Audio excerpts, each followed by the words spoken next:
अस्सलाम वालेकुम dear students, welcome to my channel the legend star. तो भाई काफ़ी स्टूडेंट्स कह रहे थे कि सर चैप्टर वाइज एमसीक्यूज़ की सीरीज़ स्टार्ट करें। तो फाइनली हमने ये सीरीज़ स्टार्ट कर ली है और आपका काम ये है कि सबसे पहले आप चैप्टर को रिव्यू करें, बाद में एमसीक्यूज़ सॉल्व करें। ठीक है, पहले एमसीक्यूज़ खुद से सॉल्व करें। ठीक है, अगर नहीं आ रहा तो एक्सप्लेनेशन आप सुने और लास्ट में आपका जितना भी स्कोर आ रहा है, ठीक है, वो मुझे आप कमेंट में बताएं। ठीक है, और ये एमसीक्यूज थोड़े से आसान है क्योंकि लास्ट ईयर 2024 में जो टेस्ट हुआ था उसके हिसाब से मैंने एमसीक्यूज उठाए हैं। तो इम्पोर्टेंट ये है कि आप क्वेश्चन की एक्सप्लेनेशन सुने, हर ऑप्शन की एक्सप्लेनेशन सुने। ठीक है, इससे क्या होगा कि आपके जो डाउट्स होंगे वो भी क्लियर हो जाएंगे। ठीक है, सो वीडियो को शुरू करने से पहले अगर आप मेरे चैनल पे नए हैं तो जल्दी से वीडियो को लाइक करें, सब्सक्राइब करें एंड शेयर करें। ठीक है, क्योंकि आपको इंशाल्लाह हर वीडियोस की नोटिफिकेशन मिल जाएगी। ठीक है, सो सबसे पहले हमारे पास जो क्वेश्चन है वो है which of the following is monosaccharide. यानी ये कह रहा है कि हमारे पास मोनोसेक्राइड क्या है। तो सबसे पहले ये आपको पता होना चाहिए कि मोनोसेक्राइड्स क्या होते हैं। तो सेक्राइड्स का मतलब होता है शुगर, मतलब ऐसे शुगर जिसमें एक मतलब एक हो। ठीक है, मोनो मीन्स सिंगल। ठीक है, mono means single, saccharide means sugar. यानी एक शुगर वाला जो है वो कौन सा है। ऑप्शन ए है सक्रोस, ऑप्शन बी है लैक्टोस, ऑप्शन सी है ग्लूकोज, ऑप्शन डी है स्टार। देखें, ये जितने भी है सबसे पहले ये हमारे पास कार्बोहाइड्रेट्स हैं। ठीक है, लेकिन हमसे पूछ रहा है कि भाई इनमें से कौन सा है जिसमें सिर्फ एक शुगर हो, यानी मोनोसेक्राइड हो। तो इसका जो करेक्ट आंसर है वो है ग्लूकोज। तो ग्लूकोज हमारे पास क्या है, मोनोसेक्राइड है। ठीक है, जबकि सक्रोस ये हमारे पास डाइसेक्राइड है और इसमें हमारे पास ग्लूकोज प्लस में फ्रक्टोज होता है। लैक्टोस, ठीक है, ये भी हमारे पास डाइसेक्राइड है और ये गैलेक्टोज प्लस में ग्लूकोज का कॉम्बिनेशन होता है। ठीक है, ये जो मैं एक्स्ट्रा जो बातें हैं जो मैं बता रहा हूँ आपको, वो आपको नोट डाउन करनी है। ठीक है, और स्टार्च ये हमारे पास पॉलीसेक्राइड है, यानी ये बहुत मोनोसेक्राइड से मिलकर बनता है। ठीक है, आई होप कि आपको समझ में आ गया।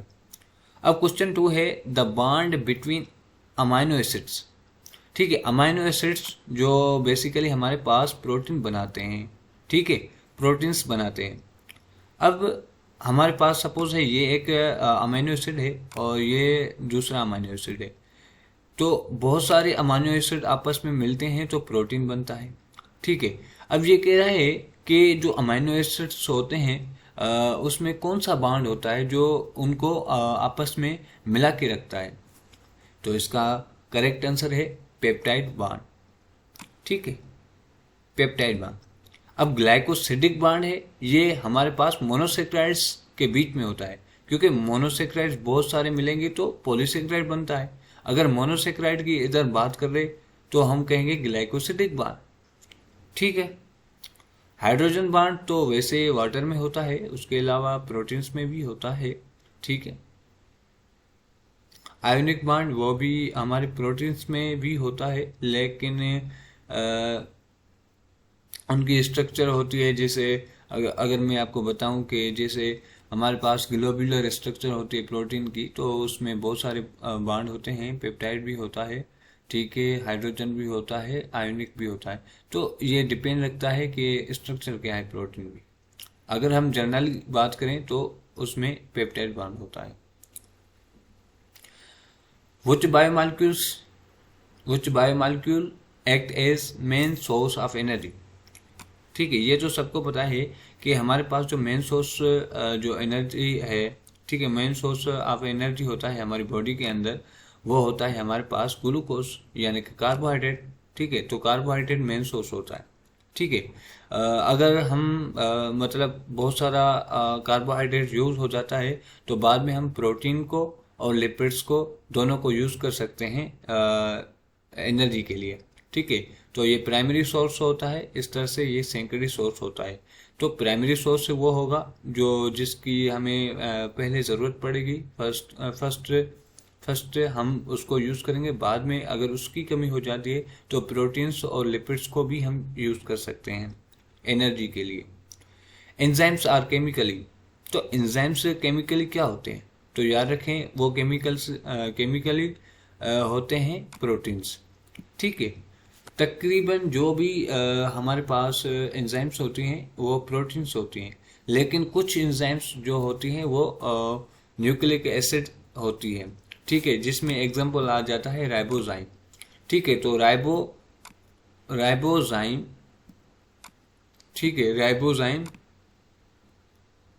ठीक है, तो राइबोजाइम एक ऐसी एंजाइम है जो न्यूक्लिक एसिड होती है, यानी कि आरएनए की बनी होती है, लेकिन वो प्रोटीन्स की नहीं बनी होती। तो राइबोजाइम भी आप याद कर सकते हो। ठीक है, okay. Which of the following is disaccharide, तो हमें वो बताएं जिसमें 2 शुगर हो। तो डाइसैकेराइड इनमें से कौन सा है, तो ग्लूकोज, फ्रक्टोज। ठीक है, ये तो हमारे पास मोनोसेक्राइड्स होते हैं। ठीक है, इस तरह से सेल्यूलोज ये हमारे पास पॉलीसेक्राइड होता है। तो पॉलीसेक्राइड तो नहीं पूछ रहा, डाइसैकेराइड पूछ रहा है, तो हमारा जो इधर आंसर होगा वो होगा माल्टोज। तो याद रखें, तो माल्टोज हमारे पास क्या होता है भाई, डाइसैकेराइड होता है। यानी अगर 2 ग्लूकोज के यूनिट, ठीक है, अगर 2 ग्लूकोज के यूनिट आपस में जुड़ेंगे तो ये माल्टोज कहलाता है। ठीक है, तो माल्टोज क्या होगा, कॉम्बिनेशन ऑफ 2 ग्लूकोज मॉलिक्यूल्स। ठीक है, डीएनए कंटेन्स व्हिच शुगर, तो डीएनए में कौन सा शुगर होता है, ठीक है, इसमें होता है डीऑक्सीराइबोज। तो डीऑक्सीराइबोज जो होता है ये हमारे पास ठीक है, डीऑक्सीराइबोज होता है डीएनए में, D for DNA, D for deoxyribose. तो इस तरह से आप याद कर सकते हैं। ओके, राइबोन्यूक्लिक एसिड वो आरएनए में होगा। ठीक है, building blocks of the proteins, तो प्रोटीन्स, ठीक है, इसका जो बिल्डिंग ब्लॉक्स होता है, यानी ये हमारे पास एक प्रोटीन है, ठीक है, एक बड़ा सा कंपाउंड है, आप कह सकते हो बायोमॉलिक्यूल है, और इनको जो छोटे छोटे जो होते हैं पार्टिकल्स भी आप कर सकते हो, जो बनाते हैं प्रोटीन बिल्डिंग ब्लॉक्स, वो होते हैं अमीनो एसिड। तो प्रोटीन एक बड़ा मॉलिक्यूल है, ठीक है, एक पॉलीमर है, और इनको जो बनाने वाला होता है वो होता है मोनोमर। मोनोमर क्या होता है, छोटा सा मॉलिक्यूल होता है, वो होता है हमारे पास अमीनो एसिड्स।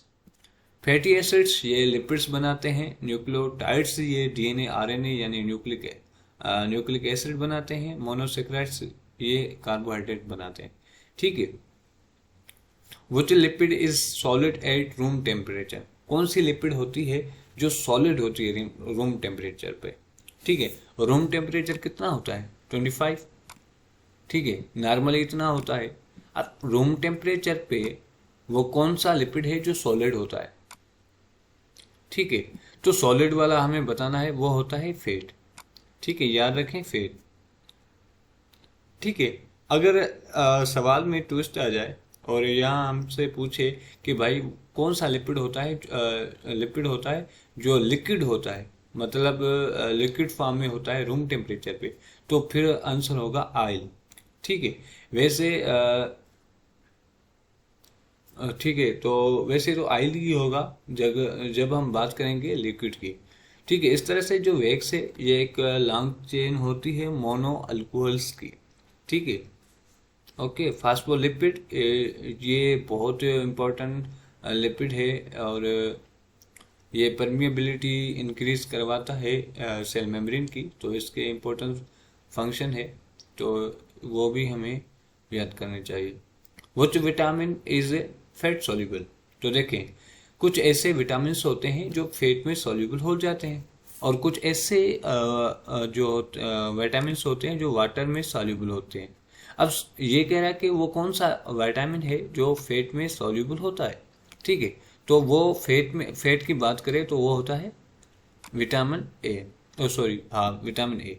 तो विटामिन ए जो होता है ए डी, ठीक है, इस तरह से ई, तो ये जो होते हैं ये हमारे पास फैट सॉल्युबल होते हैं, जबकि जो वाटर सॉल्युबल होता है वो होता है vitamin C, vitamin B complex. ठीक है, तो विटामिन सी और विटामिन बी कॉम्प्लेक्स ये हमारे पास वाटर सॉल्युबल होते हैं। इस वजह से कभी कभी सवाल ये भी पूछा जाता है कि वो कौन से विटामिन्स है जो हमारी बॉडी में स्टोर नहीं होते।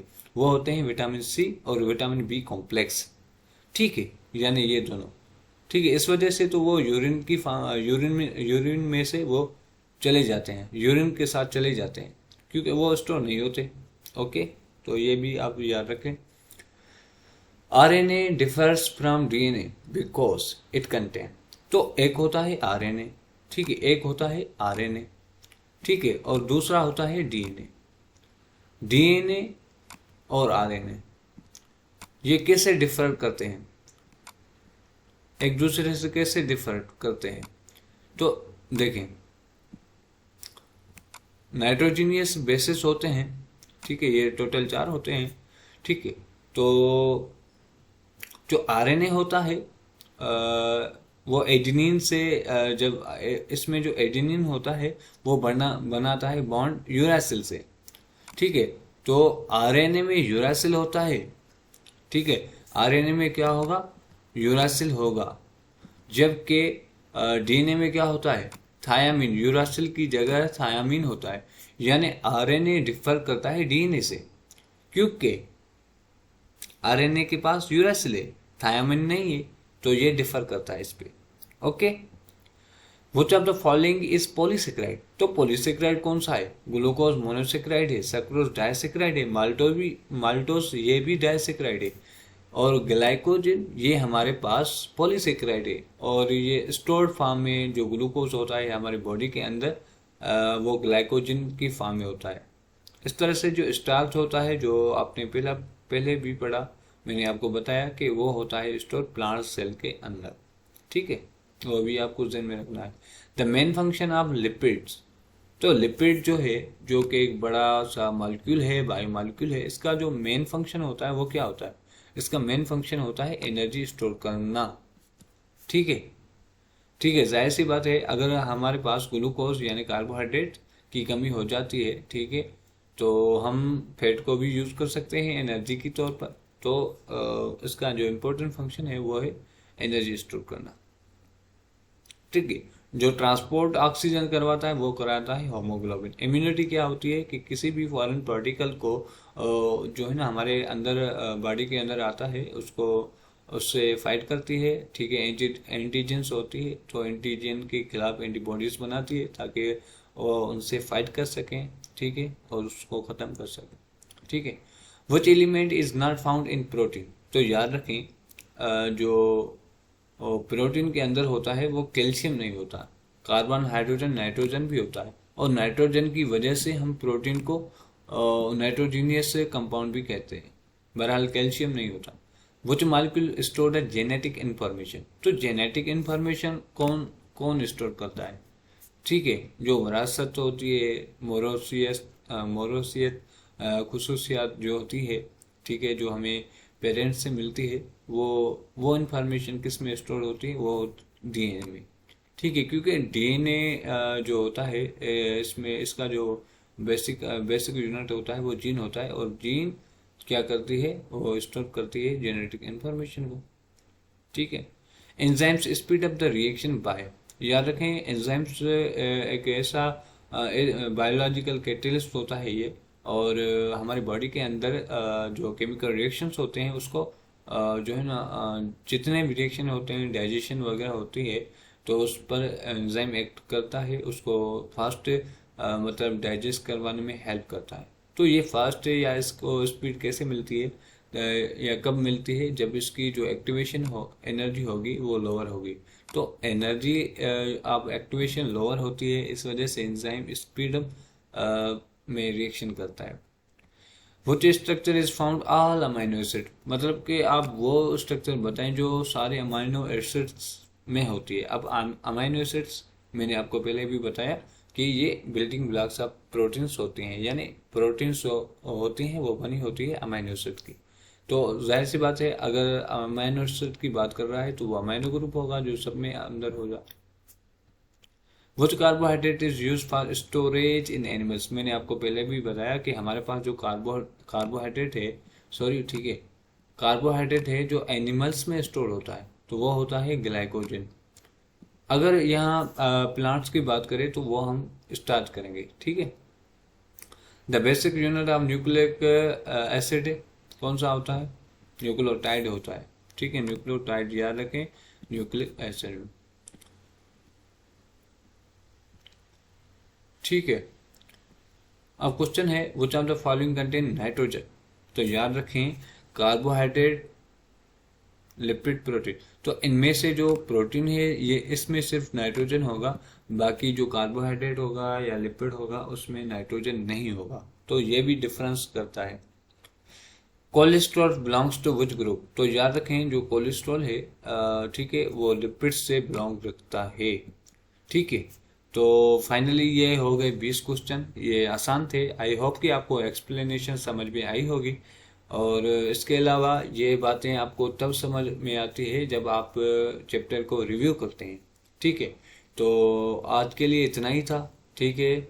और सब्सक्राइब लाजमी करें ताकि हम अपना लाइव जो हमने सोचा है कि लाइव एमसीक्यूज करेंगे, पास पेपर करेंगे, तो वो भी हम करें। तो थैंक यू, पढ़ाई करते रहें, ऑल द वेरी बेस्ट।